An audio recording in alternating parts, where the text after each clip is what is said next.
80 సీట్లు ఉన్నటువంటి ఉత్తరప్రదేశ్లో 50% పెంచుతామన్నారు అనుకోండి. భారతదేశ వ్యాప్తంగా మేము పని చేస్తాం, అందరికి 50% పెంచుదాం అనుకుని ఒక స్కీమ్ తీసుకొద్దామన్న ఆలోచన ఉన్నట్టు అర్థమైంది మనకు. అంటే ఉత్తరప్రదేశ్లో 50% పెంచితే ఎంత అవుతాయి? 120 సీట్లు అవుతాయి. తెలంగాణలో 50% అంటే 7-8 సీట్లు పెరుగుతాయి. ఎక్కడైతే బీజేపీ పరిపాలిత రాష్ట్రాల గురించి నేను చెప్పినో అక్కడ పెరిగినప్పుడు 100 సీట్ల తేడా పెరుగుద్ది మనకు.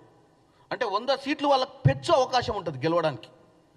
సో మార్క్ ఏంది? 50% వచ్చిన వాళ్ళు అధికారంలో కూర్చుంటారు.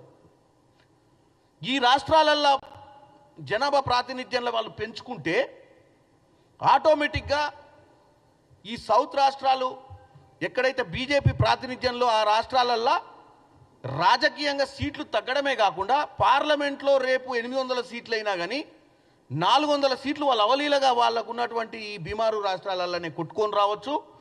ఈ దక్షిణ భారతదేశంలో అటు పంజాబ్లో కూడా వాళ్ళ ఉనికి లేదు.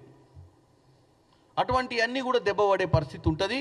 దాంతో పర్మనెంట్గా బీజేపీ భారతదేశాన్ని ఏలుకోవాలని, ప్రతిపక్షాలను నిర్వీర్యం చేయాలని, రీజనల్ పార్టీలను నిర్వీర్యం చేయాలన్న ఒక ఆలోచనతోటి ముందుకు పోతున్నట్టుగా గమనించే ఈ నెల 22వ తారీఖు అఖిలపక్షం మీటింగ్ పెట్టడం జరిగింది.